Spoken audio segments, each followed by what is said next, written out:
Hello aspirants. आज हम बात करेंगे एमपीपीएससी मेंस 2019 के पेपर सेकंड में पार्ट ए के अंतर्गत पूछे गए 3 मार्कर क्वेश्चंस की। जैसा कि आपको पता है कि यहाँ 15 से 20 शब्दों में हमको ये आंसर्स को लिखना होता है। इन क्वेश्चंस के एनालिसिस आपको अगले पेपर्स में भी काफ़ी हेल्पफुल होगी। तो स्टार्ट करते हैं। यहाँ पर हम ये 3 मार्कर क्वेश्चंस, सबसे पहले हम इन्हें क्वेश्चंस को देख लेते हैं, फिर हम इसको सॉल्व करेंगे। ओके, जैसे कि पहला क्वेश्चन पूछा गया था, भारतीय संविधान की 3 प्रमुख विशेषताएं लिखिए जिन पर संयुक्त राज्य अमेरिका के संविधान का प्रभाव है। दूसरा क्वेश्चन है, भारतीय संविधान की उद्देशिका में बंधुत्व का क्या अर्थ है। अगला क्वेश्चन है, भारतीय संविधान को अर्ध संघीय संविधान की संज्ञा किसने दी। नेक्स्ट क्वेश्चन है, कौन संसद का सदस्य न होते हुए भी उसकी कार्यवाही में भाग ले सकता है। नेक्स्ट क्वेश्चन है, संथानम समिति का गठन कब और क्यों किया गया।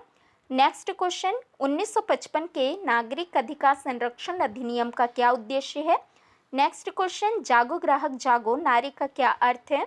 उस नेक्स्ट क्वेश्चन, दबाव समूहों द्वारा अपने उद्देश्य की पूर्ति के लिए क्या तकनीक अपनाई जाती है। अगला क्वेश्चन है, भ्रष्टाचार निवारण अधिनियम 1988 के अनुसार पब्लिक ड्यूटी का क्या अभिप्राय है। नेक्स्ट क्वेश्चन है, भारतीय प्रतिस्पर्धा आयोग का गठन कब और क्यों किया गया। अगला क्वेश्चन है, स्वयं सहायता समूह क्यों गठित किए जाते हैं। अगला क्वेश्चन है, किस प्रावधान के अंतर्गत डिजिटल हस्ताक्षर को मान्य किया गया। नेक्स्ट क्वेश्चन, भारत में चुनाव सुधारों के लिए गठित किन्हीं 2 समितियों के नाम लिखिए। नेक्स्ट क्वेश्चन, 42वें संविधान संशोधन द्वारा उद्देशिका में किन शब्दों को अंतःस्थापित किया गया, जोड़ा गया। नेक्स्ट क्वेश्चन, किस अंतर्राष्ट्रीय सम्मेलन से प्रेरित होकर भारत में पर्यावरण संरक्षण अधिनियम 1986 लाया गया। तो ये 15 क्वेश्चंस थे 3 मार्कर्स के। अब इनके आंसर्स हम देखेंगे। पहला क्वेश्चन है, भारतीय संविधान की 3 प्रमुख विशेषताएं लिखिए जिन पर संयुक्त राज्य अमेरिका के संविधान का प्रभाव है। हमें यहाँ पे साफ कहा हुआ था कि 3 यहाँ पे हमको क्या फीचर्स लिखने हैं इंडियन कॉन्स्टिट्यूशन में, जो कि हमने यूएस से ऑक्यूपाई किए हैं। ठीक, वैसे तो हमने अपने संविधान में सबसे ज़्यादा ब्रिटेन और 1935 इंडियन कॉन्स्टिट्यूशन एक्ट को अपने संविधान में शामिल किया है। अब जब हम यूएस की बात करते हैं तो 3 प्रमुख चीज़ें, कई चीज़ें हैं, आप अपने अकॉर्डिंग देख सकते हैं। पहला जैसे है न्यायाधीशों पर महाभियोग प्रक्रिया यानी कि इम्पीचमेंट प्रोसेस। दूसरा है मौलिक अधिकार यानी फंडामेंटल राइट। और तीसरा है स्वतंत्र न्यायपालिका। ये 3 हमने लिख दिए क्या, यूएस से लिए गए वो फीचर्स जो हमने इंडियन कॉन्स्टिट्यूशन में अपने संविधान में शामिल किया है। ओके, सेकंड क्वेश्चन है हमारा, भारतीय संविधान की उद्देशिका यानी प्रियम्बल में बंधुत्व का क्या अर्थ है। बंधुत्व यानी फ्रैटर्निटी। अब हमें पता है कि फ्रैटर्निटी क्या है। फ्रैटर्निटी जो शब्द है ये फ्रेंच रेवोल्यूशन यानी कि फ्रांस की क्रांति से हमने अपने संविधान में शामिल किया, लेकिन यहाँ पे बंधुत्व का अर्थ पूछा हुआ था।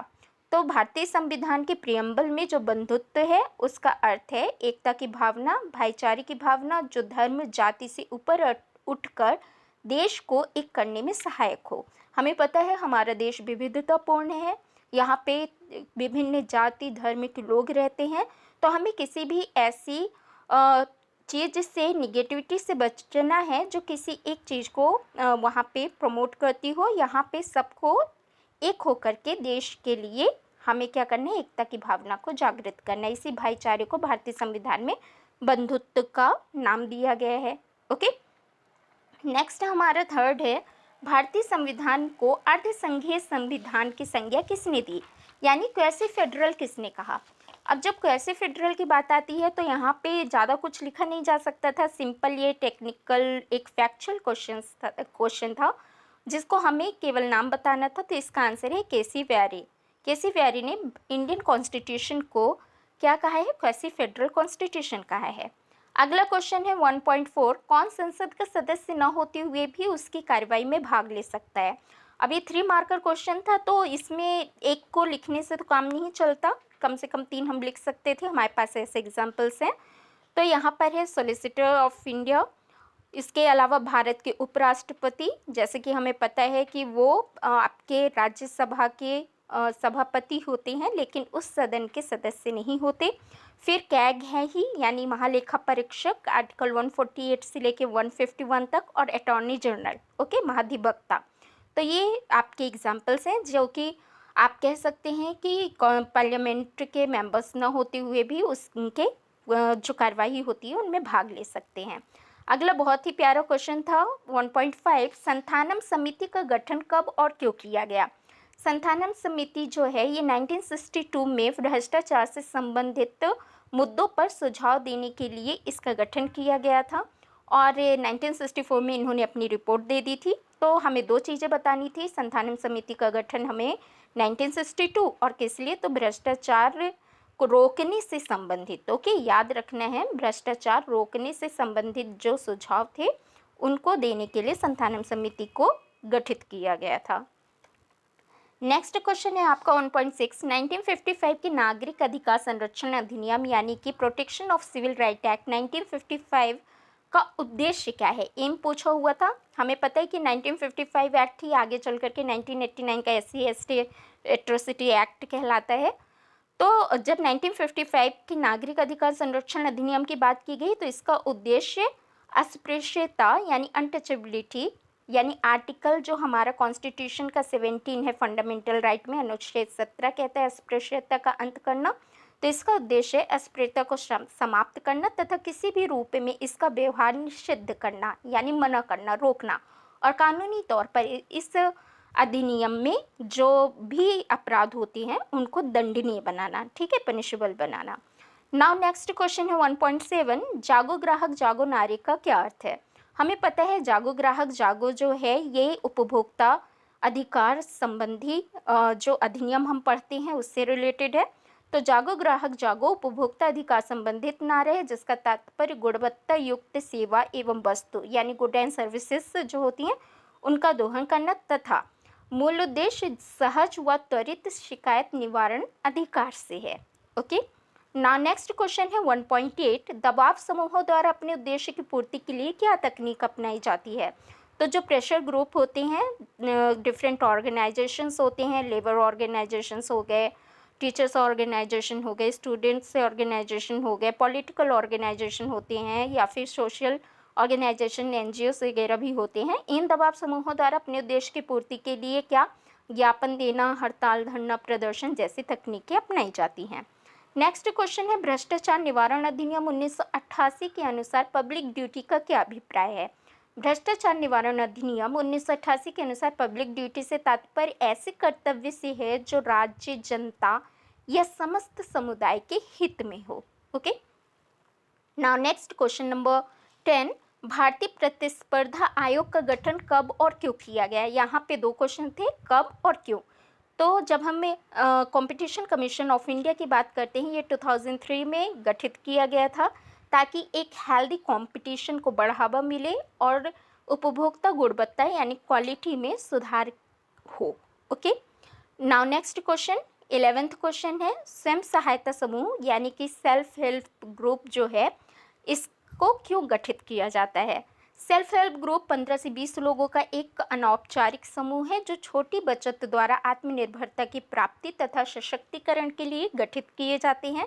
इसके अलावा SSG जो स्वयं सहायता ग्रुप हैं ये मेनली फोकस यदि किया जाए तो वर्तमान में महिलाओं के सशक्तिकरण यानी फीमेल के एम्पावरमेंट के लिए काफ़ी इम्पोर्टेंट रोल प्ले कर रहे हैं। सबसे मेन चीज़ होती है यहाँ पर जो बैंक में क्रेडिट होता है, शाख होती है, उन चीज़ों से भी इनको जोड़ करके काफ़ी बड़ी मात्रा में आत्मनिर्भरता जैसे लक्ष्यों की प्राप्ति की जा रही है।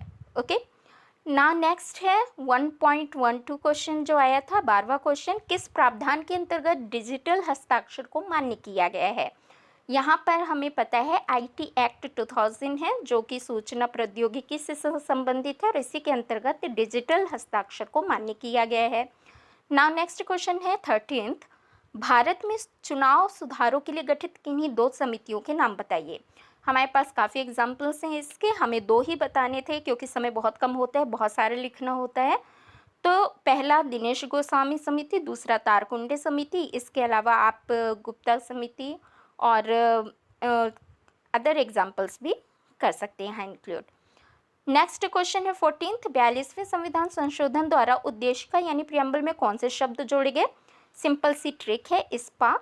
ओके, तो ऐसे हो गया समाजवाद, पी से हो गया पंथ निरपेक्ष और ए से हो गया खंडता। ये तीनों संविधान संशोधन नंबर 42वें से जोड़े गए थे। 42वां संविधान संशोधन कब हुआ था? 1976 में हुआ था, जिसे कि लघु संविधान के नाम से भी जाना जाता है। ओके, और लास्ट क्वेश्चन है 15th क्वेश्चन, किस अंतर्राष्ट्रीय सम्मेलन से प्रेरित होकर भारत में पर्यावरण संरक्षण अधिनियम 1986 लाया गया था? यहाँ पर जब एनवायरमेंटल प्रोटेक्शन एक्ट 1986 की बात करते हैं तो हमारा जो सबसे पहले पर्यावरण से संबंधित सम्मेलन है मानव पर्यावरण सम्मेलन 1972, स्टॉकहोम सम्मेलन आपको याद होगा, एनवायरमेंट में हम पढ़ते हैं। 1972 से प्रेरित होकर के भारत में पर्यावरण संरक्षण अधिनियम लाया गया।